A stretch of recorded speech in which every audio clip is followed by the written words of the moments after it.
CGPSC current affair के online platform में आप सबका स्वागत है। आज हम चर्चा करेंगे भारतीय अर्थव्यवस्था पर। अब भारतीय अर्थव्यवस्था पर अब तक हमने क्या-क्या अध्ययन कर लिया है? हमने अध्ययन कर लिया है, सामान्य परिचय पर चर्चा कर लिया है, भारतीय अर्थव्यवस्था की किस पर? सामान्य परिचय पर चर्चा कर लिया है। सामान्य परिचय के साथ हमने अर्थव्यवस्था के किसके? अर्थव्यवस्था के क्षेत्रक पर चर्चा कर लिया है। किस पर? अर्थव्यवस्था के क्षेत्रक पर। जैसे हमने प्राथमिक क्षेत्र, द्वितीयक क्षेत्र पर क्या कर लिया है? विस्तृत चर्चा कर लिया है। उसके साथ हमने क्या पढ़ लिया है? मांग एवं पूर्ति के नियम पर क्या कर लिया है? अब तक चर्चा कर लिया है। कहां पर? मांग एवं पूर्ति के नियम। और मांग और पूर्ति के नियम को पढ़ने के बाद हमने क्या चर्चा किया? अर्थव्यवस्था के केंद्रीय समस्या पर भी क्या कर लिया है? चर्चा कर लिया है। किस पर? अर्थव्यवस्था के केंद्रीय समस्या पर भी क्या कर लिया है? चर्चा कर लिया है। और अर्थव्यवस्था की केंद्रीय समस्या से उदय हुआ अर्थव्यवस्था का प्रकार। किसका?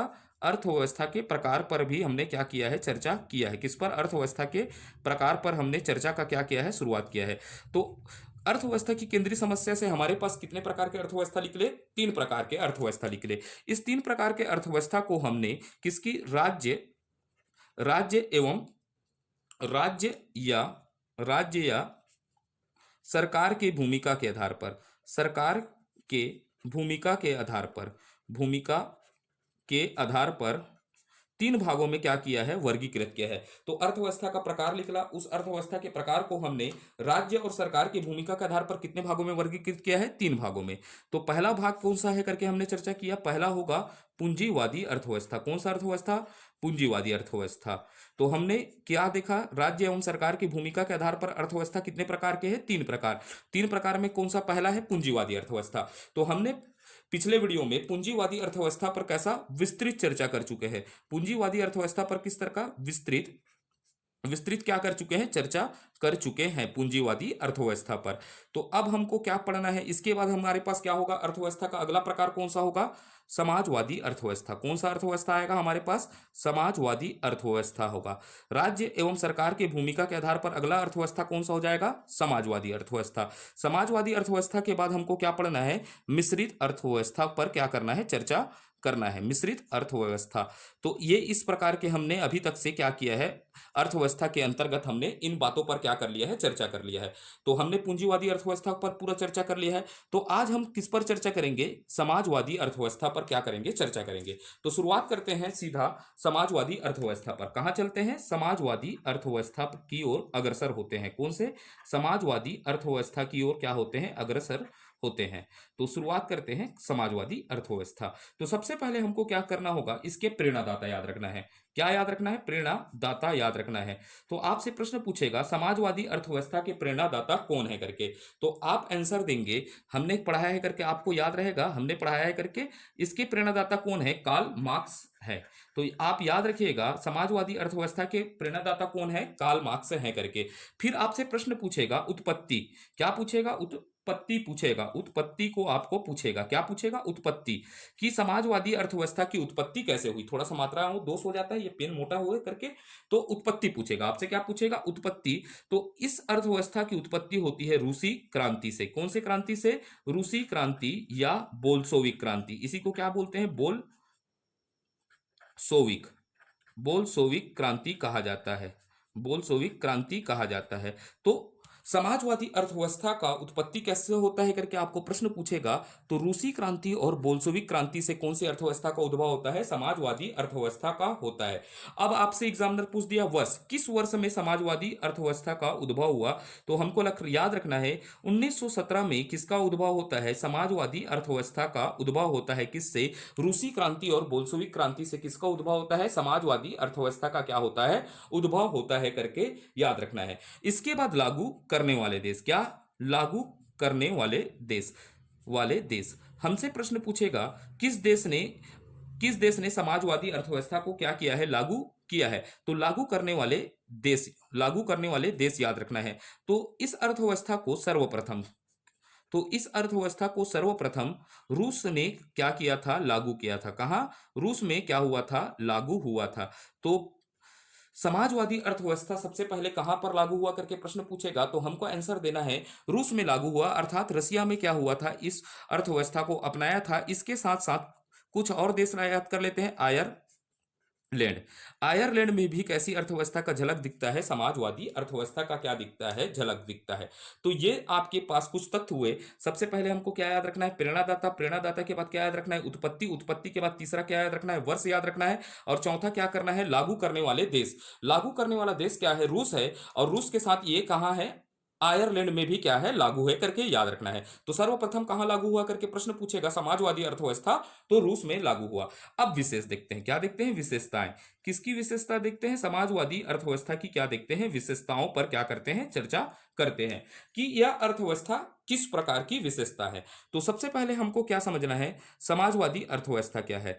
तो कभी भी अर्थव्यवस्था में किस क्रियाओं का अध्ययन किया जाता है, आर्थिक क्रियाओं का क्या किया जाता है, आर्थिक क्रियाओं का क्या किया जाता है, अध्ययन किया जाता है। अर्थव्यवस्था के अंतर्गत किन क्रियाओं का अध्ययन किया जाता है, आर्थिक क्रिया। तो आर्थिक क्रिया में सबसे महत्वपूर्ण आर्थिक क्रिया क्या होगा, उत्पादन है। क्या है, उत्पादन है करके। ये आपको बातों को याद रखना है, रटने की जरूरत नहीं है। सबसे पहले क्या देखना है, विशेषता। विशेषता में हम क्या देखेंगे, सबसे पहले अर्थव्यवस्था के अंतर्गत किस क्रियाओं का अध्ययन किया जाता है, आर्थिक क्रिया। सबसे महत्वपूर्ण आर्थिक क्रिया क्या है, बस याद रखिएगा, उत्पादन। तो ऐसी अर्थव्यवस्था बोल सकते हैं, क्या बोल सकते हैं, ऐसी अर्थव्यवस्था, आप समझिएगा, ऐसी अर्थव्यवस्था जहां आर्थिक क्रिया एवं उत्पादन का, किसका बोल रहा हूं, ऐसी अर्थव्यवस्था जहां आर्थिक क्रिया और उत्पादन का एक क्या समझना है, नियंत्रण। क्या लिखा हूं यहां, नियंत्रण, और इस साइड क्या लिख रहा हूं, संचालन। संचालन की बात कर रहा हूं, नियंत्रण और संचालन की। तो मैं क्या बोला, ऐसी अर्थव्यवस्था जहां आर्थिक क्रियाओं का नियंत्रण एवं संचालन, किसके, नियंत्रण एवं संचालन राज्य के द्वारा, किसके द्वारा, राज्य अर्थात सरकार के द्वारा, किसके द्वारा, राज्य अर्थात सरकार के द्वारा। यहां पर लिख देता हूं, राज्य एवं सरकार के द्वारा किया जाता है। उस अर्थव्यवस्था को कौन सा अर्थव्यवस्था बोला जाता है, समाजवादी अर्थव्यवस्था कहा जाता है। क्या कहा जाता है, समाजवादी अर्थव्यवस्था कहा जाता है। तो समाजवादी अर्थव्यवस्था क्या है करके समझना है। तो समाजवादी अर्थव्यवस्था ऐसी अर्थव्यवस्था जहां आर्थिक क्रिया एवं उत्पादन का संचालन, क्या बोला मैं, संचालन एवं नियंत्रण किसके द्वारा किया जाता है, सरकार अर्थात राज्य के द्वारा किया जाता है। उस अर्थव्यवस्था को क्या कहा जाता है, समाजवादी अर्थव्यवस्था कहा जाता है। क्या कहा जाता है, समाजवादी अर्थव्यवस्था कहा जाता है। तो ये हो गया हमारे समाजवादी अर्थव्यवस्था क्या है। अब कुछ और बातों पर चर्चा करते हैं यहां पर। तो अब देखते हैं इसका उद्देश्य, देखते हैं क्या देखते हैं, उद्देश्य। उद्देश्य का मतलब क्या होता है, ऑब्जेक्ट पर क्या करते हैं, चर्चा करते हैं कि ये समाजवादी अर्थव्यवस्था का क्या उद्देश्य है करके। तो भाई सरकार है, सरकार का उद्देश्य क्या होगा, लोक कल्याण होगा। क्या होगा, लोक कल्याण। इस अर्थव्यवस्था का उद्देश्य क्या होगा, लोक कल्याण होगा। अर्थात यह अर्थव्यवस्था लोक कल्याण के उद्देश्य से क्या करती है, कार्य करती है। अर्थात पब्लिक वेलफेयर के उद्देश्य से क्या करेगी, कार्य करेगी। इसका उद्देश्य लाभ अर्जन करना नहीं होता। जैसे पूंजीवादी अर्थव्यवस्था का उद्देश्य क्या होता है, अधिकतम लाभ अर्जन करना। इसका उद्देश्य क्या होता है, अधिकतम लोक कल्याण करना होता है। ठीक है। अब यहां पर कीमत का निर्धारण, ये इस अर्थव्यवस्था में कीमत का निर्धारण समझना है। कीमत का निर्धारण, निर्धारण की प्रक्रिया समझना है कि समाजवादी अर्थव्यवस्था में कीमत निर्धारण की प्रक्रिया क्या है करके। तो आप समझेगा, यहां पर नियंत्रण किसका है, सरकार का। तो कीमत का निर्धारण किसके द्वारा किया जाएगा, राज्य अर्थात किसके द्वारा किया जाएगा, सरकार के द्वारा किया जाएगा। तो कीमत का निर्धारण किसके द्वारा होगा, प्रशासनिक तंत्र द्वारा। किसने, प्रशासनिक, निक तंत्र द्वारा। कौन से तंत्र द्वारा, प्रशासनिक तंत्र द्वारा या राज्य द्वारा क्या किया जाएगा, किसका निर्धारण किया जाएगा, कीमत का निर्धारण किया जाएगा। तो पूछेगा किस अर्थव्यवस्था में प्रशासनिक तंत्र या राज्य के द्वारा कीमत निर्धारण किया जाता है, तो वह अर्थव्यवस्था कौन सा अर्थव्यवस्था हो जाएगा, समाजवादी अर्थव्यवस्था होगा। कौन सा अर्थव्यवस्था होगा, समाजवादी अर्थव्यवस्था होगा। अब यहां पर आपको समझना है प्रतियोगिता। क्या, प्रतियोगिता। क्या समझना है आपको, प्रतियोगिता।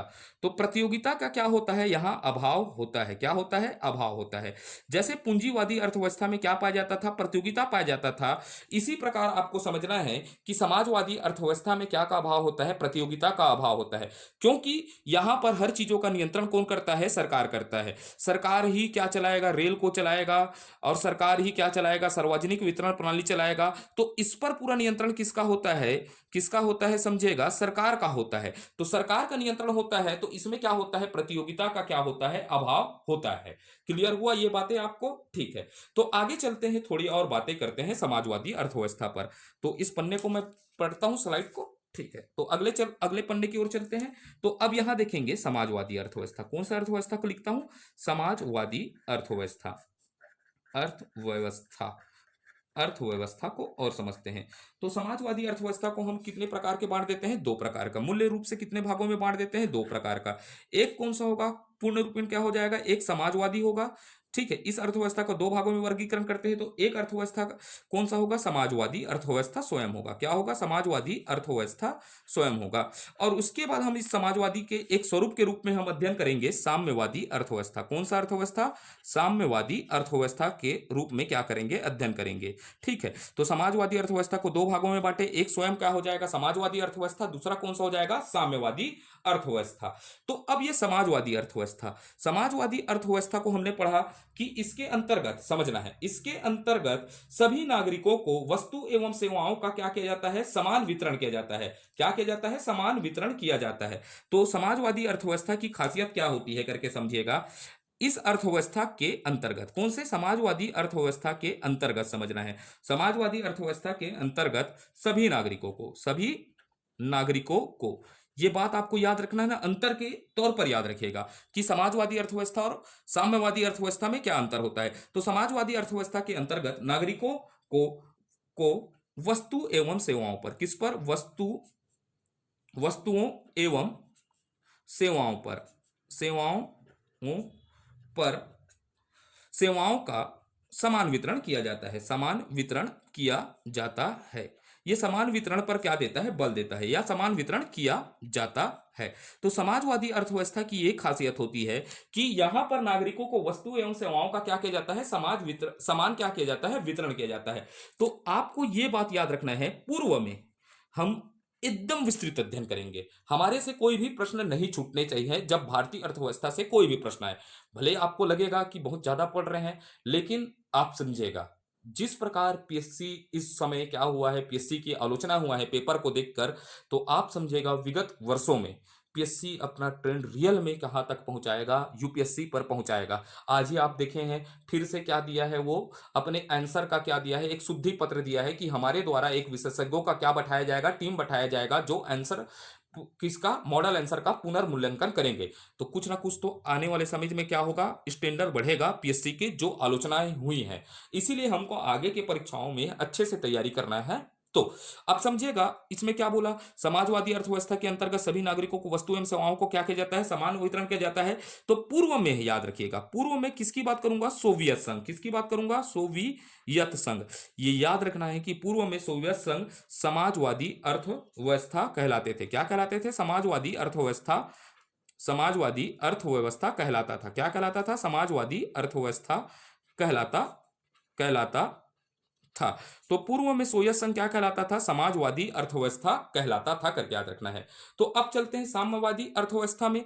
अब ये साम्यवादी अर्थव्यवस्था क्या होता है समझिएगा। यहां पर क्या होता है? प्रत्येक व्यक्ति को उसकी क्षमता के अनुसार क्या दिया जाता है? कार्य।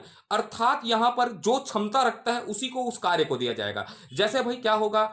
जो ट्रक चलाने वाला का क्षमता रखता है उसे क्या दिया जाएगा? ट्रक चलाने वाला। वैसे ही जैसे दौड़ने की क्षमता रखता है उसे क्या बनाया जाएगा? धावक बनाया जाएगा। यहां पर इसको नहीं बनाया जाएगा कि ऐसे व्यक्ति को नहीं बनाया जाएगा कि लंगड़ा को हम दौड़ पर उतार दे। तो यहां पर क्या होता है कि प्रत्येक व्यक्ति को उसकी क्षमता के अनुसार क्या दिया जाता है? कार्य दिया जाता है। तो साम्यवादी अर्थव्यवस्था में प्रत्येक व्यक्ति को, याद रखिएगा ना, तो किस अर्थव्यवस्था में प्रत्येक व्यक्ति को उसके क्षमता के अनुसार कार्य दिया जाता है करके प्रश्न पूछा हुआ था। तो आपको याद रखना है साम्यवादी अर्थव्यवस्था में प्रत्येक व्यक्ति को, साम्यवादी अर्थव्यवस्था में प्रत्येक व्यक्ति को उसकी, ये बात आपको याद रखना है, उसकी क्षमता, उसकी क्या है? क्षमता अनुसार, क्षमता अनुसार कार्य दिया जाता है। कार्य, क्षमता अनुसार कार्य एवं, ठीक है, अब इसको क्षमता अनुसार कार्य दिया जाएगा और उसकी आवश्यकता के अनुसार क्या दिया जाता है? प्रतिफल दिया जाता है। तो साम्यवादी अर्थव्यवस्था में क्या होता है? प्रत्येक व्यक्ति को क्षमता के अनुसार कार्य और उसकी आवश्यकता के अनुसार, उसकी कितनी आवश्यकता है, उसकी आवश्यकता के अनुसार, किसके अनुसार? उसकी आवश्यकता के अनुसार अनुसार क्या दिया जाता है? प्रतिफल प्रदान किया जाता है। प्रतिफल क्या किया जाता है? प्रदान किया जाता है।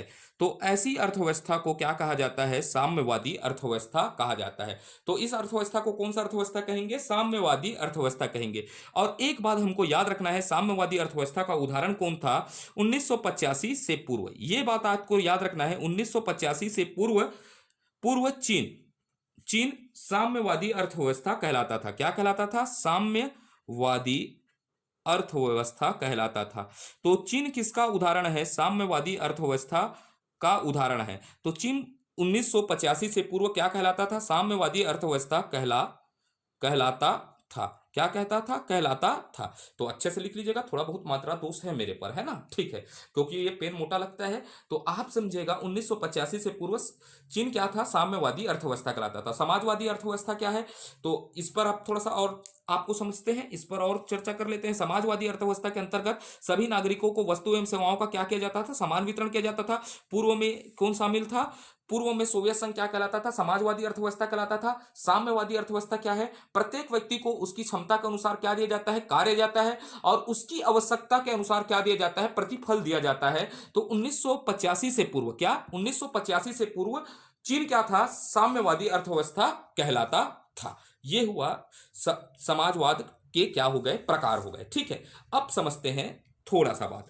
तो हमको कभी भी अध्ययन करना है तो विस्तृत अध्ययन करना है। मैं व्यापम के लिए अलग से बना दूंगा, ये पीएससी के लिए अच्छे से तैयारी करने वाले छात्रों के लिए है। तो मैं क्या बताता हूं आपको? रूसी क्रांति। क्या इसकी बात करता हूं? रूसी क्रांति। ये रूसी क्रांति के परिणाम स्वरूप ही क्या आया? समाजवादी अर्थव्यवस्था आया। क्योंकि हमेशा चर्चा रहता है भारत में समाजवाद समाजवाद, तो कभी ऐसे लिखने आ गया। क्या लिखने आ गया?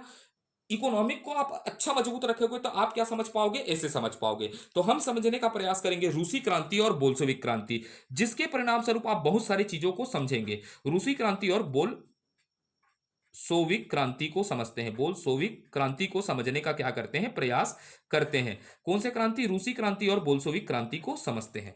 तो रूसी क्रांति और बोल्शेविक क्रांति को समझने से पहले कि रूसी क्रांति और बोल्शेविक क्रांति के परिणाम स्वरूप क्या आया? समाजवाद आया। क्या आया? समाजवादी अर्थव्यवस्था का उद्भव हुआ।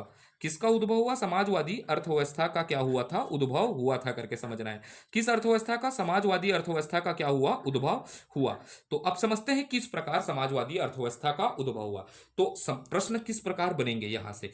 तो पहला प्रश्न आपसे बन सकता है, समाजवाद क्या की बात कर रहा हूं? समाजवाद शब्द का प्रथम प्रयोग, प्रथम बार प्रयोग। ये प्रश्न एग्जामों में बना हुआ है, मैंने हर एक एग्जाम के पेपरों को एनालिसिस किया है।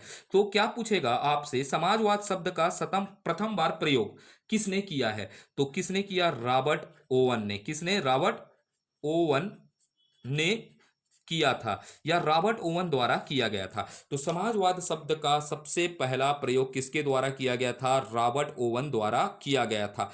जब आप ऐसे में लिखेंगे तब ये सब तथ्य आपके काम आएगा। तो समाजवाद के शब्द का सबसे प्रथम प्रयोग किसने किया था? रॉबर्ट ओवन ने किया था। और उसके बाद आपको याद रखना है समाजवाद, समाजवादी विचारधारा क्या होता है? समाजवादी विचारधारा किसकी बात कर रहा हूं? समाजवादी विचारधारा का प्रयोग, समाजवादी विचारधारा अर्थात थॉट का प्रयोग किसने किया था?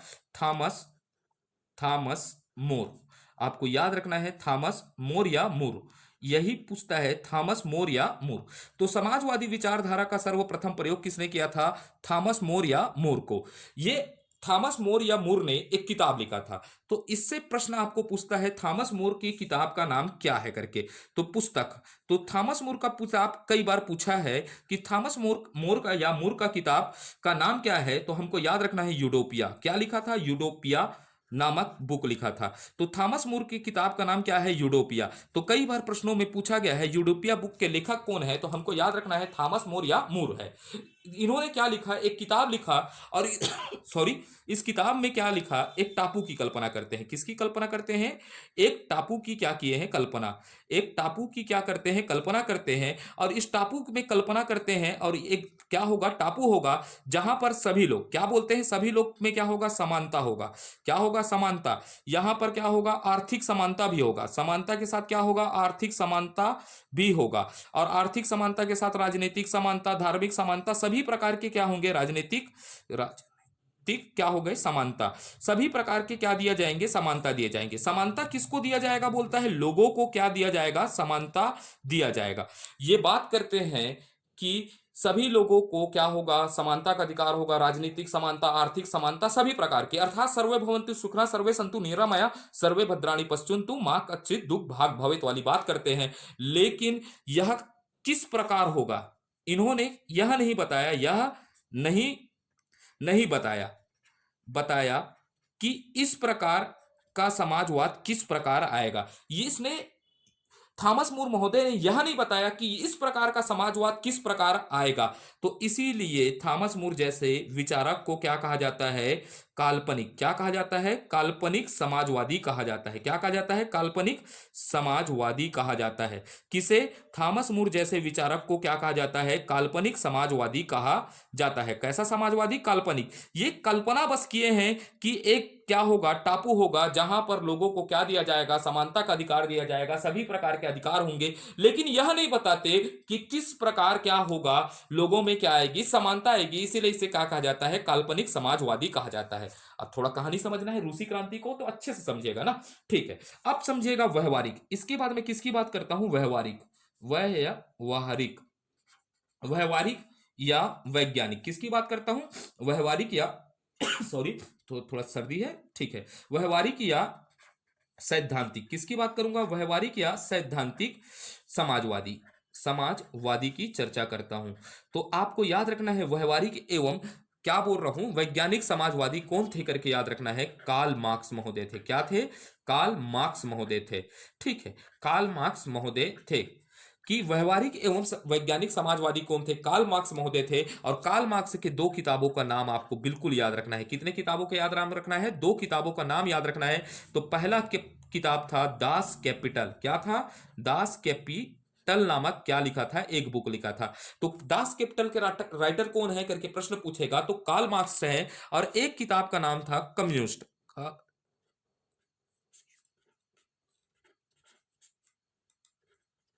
Communist manifesto. एक किताब का नाम क्या था, कम्युनिस्ट मैनिफेस्टो नामक क्या लिखा, बुक लिखा। आपको याद रखिएगा दो किताब लिखे हैं, पहला क्या था दास कैपिटल और दूसरा क्या था, कम्युनिस्ट मैनिफेस्टो नामक किताब लिखे। ये किताब पूरे यूरोप में क्या ला दिया, क्रांति ला दिया। किसका किताब, कार्ल मार्क्स का किताब ने यूरोप में क्या ला दिया, क्रांति ला दिया। कौन से किताब, दास कैपिटल और कम्युनिस्ट मैनिफेस्टो लिखा। और यह पूरा किताब किसमें, यूरोप में क्या ला दिया, क्रांति ला दिया। इन किताबों के माध्यम से क्या होता है, इन किताबों के माध्यम से क्या दिए, जानकारी दिए। ये इन किताबों में क्या लिखे थे, कुछ बातें लिखे थे और इन किताबों के माध्यम से क्या दिया, जानकारी दिया कि पूंजीवादी अर्थव्यवस्था, कौन सा वादी अर्थव्यवस्था, पूंजीवादी अर्थव्यवस्था। तो बिल्कुल याद रखिएगा कौन सा अर्थव्यवस्था, पूंजीवादी अर्थव्यवस्था समाज को, यह बात को याद रखना है, पूंजीवादी अर्थव्यवस्था समाज को, किसको, समाज को दो भागों में बांटता है करके बताया। कार्ल मार्क्स ने क्या बोला कि पूंजीवादी अर्थव्यवस्था क्या होता है, समाज को दो भागों में क्या करता है, बांटता है, अर्थात क्या करता है, विभाजित करता है करके बोल दिए। किताबों के माध्यम से बताते हैं कि समाजवादी अर्थव्यवस्था किसको बांटता है, पूंजीवादी अर्थव्यवस्था, पूंजीवादी अर्थव्यवस्था समाज को दो भागों में बांटता है। पहला भाग क्या हो जाएगा, एक हो जाता है पूंजीपति, क्या हो जाता है, पूंजीपति और एक क्या हो जाता है बताइएगा, श्रमिक वर्ग। क्या हो जाता है, श्रमिक वर्ग में क्या कर देता है, समाज का विभाजन कर देता है। अर्थात ये बताते हैं कि पूंजीपति लोग, ये समाजवादी अर्थव्यवस्था समाज को दो भागों में बांटता है। एक वर्ग हो जाता है पूंजीपति और दूसरा वर्ग क्या हो जाता है, श्रमिक हो जाता है। और पूंजीपति के लिए इन्होंने क्या कहा जाता है, बुर्जुआ। समझिएगा आप, क्या होता है, पूंजीपतियों के लिए शब्द का प्रयोग करता है बुर्जुआ। कौन सा, बुर्जुआ शब्द का प्रयोग करता है करके याद रखिएगा। थोड़ा सा मोटा चल रहा है मार्कर, कौन सा शब्द का प्रयोग करता है, बुर्जुआ वर्ग कहता है। पूंजीवादी को कौन सा वर्ग कहता है, बुर्जुआ वर्ग कहता है। वैसे ही श्रमिक को सर्वहारा वर्ग कहता है। क्या कहता है, सर्वहारा वर्ग के रूप में क्या करता है, प्रदर्शित करता है। तो ये समाज को दो भागों में बांटा, एक पूंजीपति हो गया, एक कौन हो गया, श्रमिक। पूंजीपति के लिए कौन सा वर्ग कहा, बुर्जुआ वर्ग, और श्रमिक के लिए क्या कहा, सर्वहारा वर्ग। और यह बताता है कि पूंजीपति श्रमिकों का क्या करते हैं, शोषण करते हैं करके बोलता है। ये कार्ल मार्क्स कहता है कि ये पूंजीपति जो लोग हैं वो किसका शोषण करते हैं, श्रमिकों का शोषण करते हैं। अर्थात इनका क्या करते हैं, शोषण करते हैं, अर्थात इनके हितों का क्या करते हैं, अवहेलना करते हैं।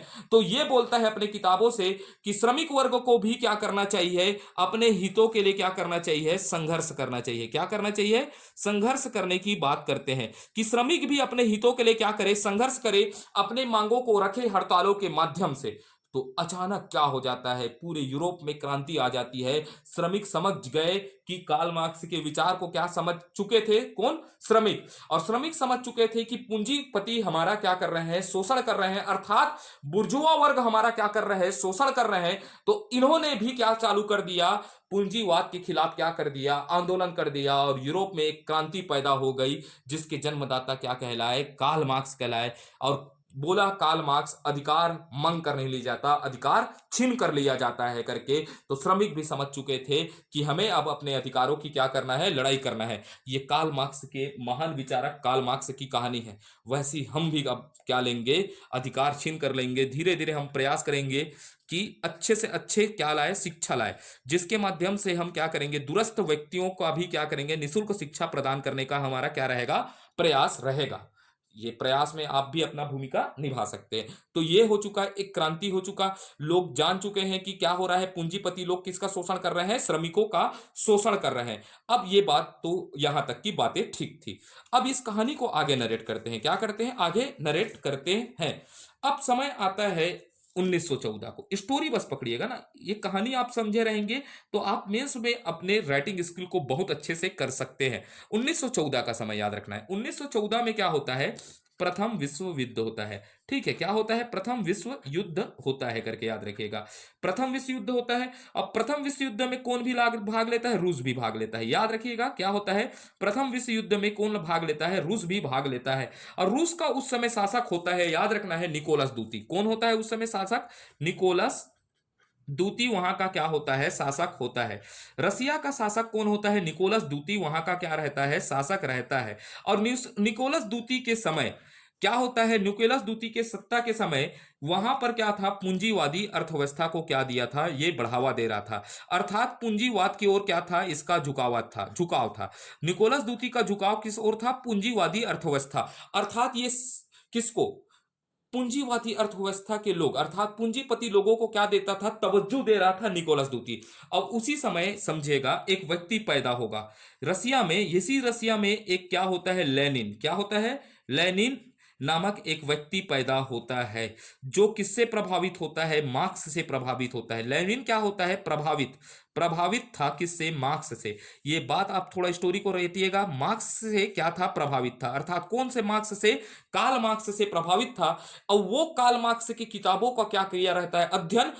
कौन से किताबों का, दास कैपिटल और कम्युनिस्ट मैनिफेस्टो को अच्छे से क्या पढ़ा रहता है, लेनिन पढ़ा रहता है। और लेनिन ही शुरुआत करता है किसका, रूस में। क्या होता है, रूस में क्या करता है, शुरुआत करता है एक क्रांति का।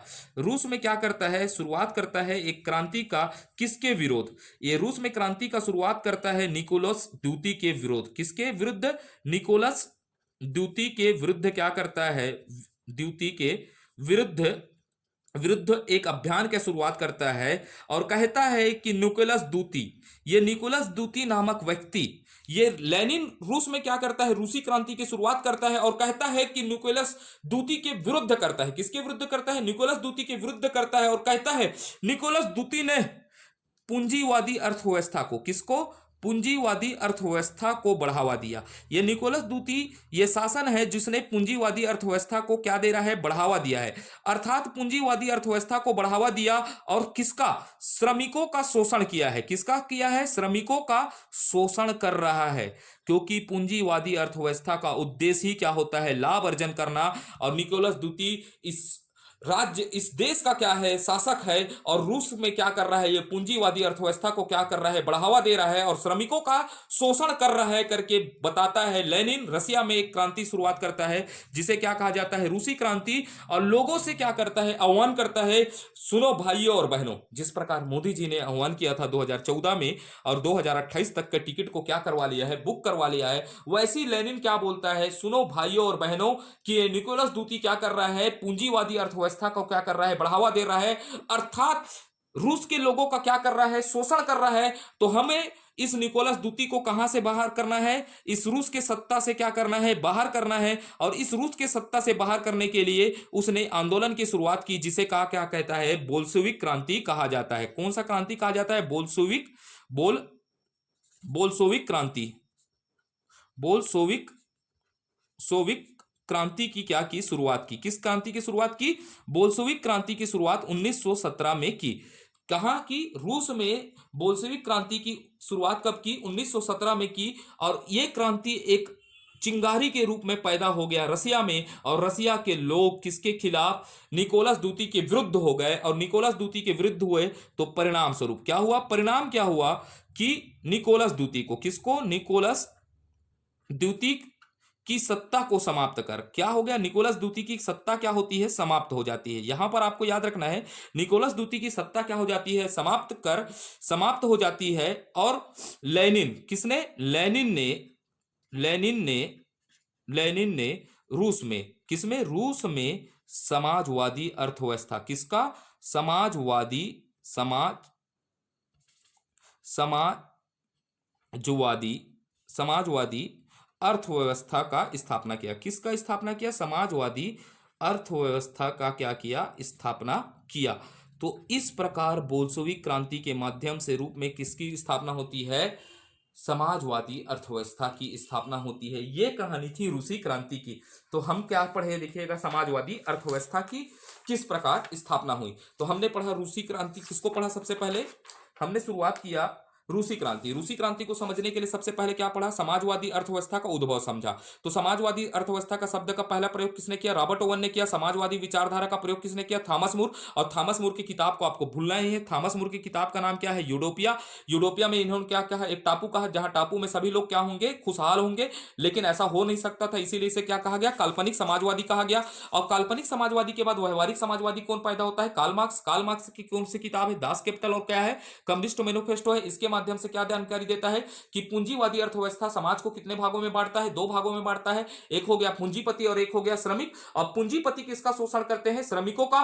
तो श्रमिकों को भी किसके लिए करना चाहिए? अपने अधिकार के लिए क्या करना चाहिए? संघर्ष करना चाहिए पूंजीपति से। ये बातें कौन बताता है? Karl Marx. और कार्ल मार्क्स से प्रभावित कौन होता है? लेनिन। और 1914 के समय प्रथम विश्व युद्ध चलते रहता है, तो रूस में कौन सत्ता में रहता है? निकोलस द्वितीय। और निकोलस द्वितीय क्या होता है? पूंजीवादी अर्थव्यवस्था को, किसको? पूंजीवादी अर्थव्यवस्था को क्या देते रहता है? निकोलस द्वितीय बढ़ावा देता है। और लेनिन इसी से क्या होता है? इसका फायदा उठाता है। निकोलस द्वितीय द्वारा क्या किया जाता है? पूंजीवादी अर्थव्यवस्था को क्या दिया जाता है? बढ़ावा दिया जाता है। तो इससे लेनिन क्या होता है? प्रभावित होता है। क्या होता है? लेनिन क्या हो जाता है? इसका फायदा उठाता है। और लेनिन किससे प्रभावित रहता है? मार्क्स से प्रभावित रहता है। और जान चुका था कि रसिया भी किससे ग्रसित है? पूंजीवाद से ग्रसित है। और लेनिन किससे प्रभावित रहता है? मार्क्स से। और कहता है कि पूंजीवादी अर्थव्यवस्था ने, भाइयों और बहनों करके रसिया में बताता है कि पूंजीवादी अर्थव्यवस्था ने आपका क्या किया है? शोषण किया है। अब हमें निकोलस द्वितीय के इस पूंजीवादी अर्थव्यवस्था को क्या करना है? उखाड़ कर फेंकना है। इसीलिए 1917 में कौन सी क्रांति की शुरुआत करती है? बोल्शेविक क्रांति का शुरुआत किया जाता है। और इस बोल्शेविक क्रांति के परिणाम स्वरूप निकोलस द्वितीय की सत्ता क्या होती है? समाप्त होती है। और लेनिन रसिया में क्या का स्थापना करता है? समाजवादी अर्थव्यवस्था का स्थापना करता है। इस प्रकार रसिया को क्या कहा जाता है? समाजवाद अर्थव्यवस्था का क्या कहा जाता है? उद्भव कहा जाता है। तो समाजवादी अर्थव्यवस्था की शुरुआत कहां से हुई? रसिया से हुई। इस प्रकार यह हमारा कौन सा अर्थव्यवस्था खत्म होता है? समाजवादी अर्थव्यवस्था खत्म होता है। तो आप सबको यह वीडियो कैसा लग रहा है बिल्कुल बताइएगा, ठीक है? कमेंट करिएगा और उत्साह को बढ़ाइएगा। मेरा प्रयास रहेगा कि मैं जल्द से जल्द जितने सारे सब्जेक्ट हो सके मेरे से, उसको मैं क्या करूं? शुरुआत करूं। देखते हैं धीरे से। हमने जैसा पेपर नंबर 7 शुरुआत किया है आज, और देखते हैं एक एंड से छत्तीसगढ़ शुरुआत करें या ज्योग्राफी शुरुआत कीजिए। आप कमेंट में बताइएगा कौन सा नया सब्जेक्ट शुरुआत करना है। जो भी हो सके, हमारा प्रयास है, शॉर्टकट तो है ही नहीं। व्यापम के लिए बिल्कुल मैं अलग से क्लास बनाऊंगा। मेरा एक प्रयास रहेगा कि व्यापम स्पेशल क्लास बनाऊं। ये थोड़ा पीएससी लेवल पर बात करेंगे, क्योंकि आगामी समय में आप बिल्कुल मानकर चल लीजिए, पीएससी भी यूपीएससी के तर्ज पर प्रश्न पूछ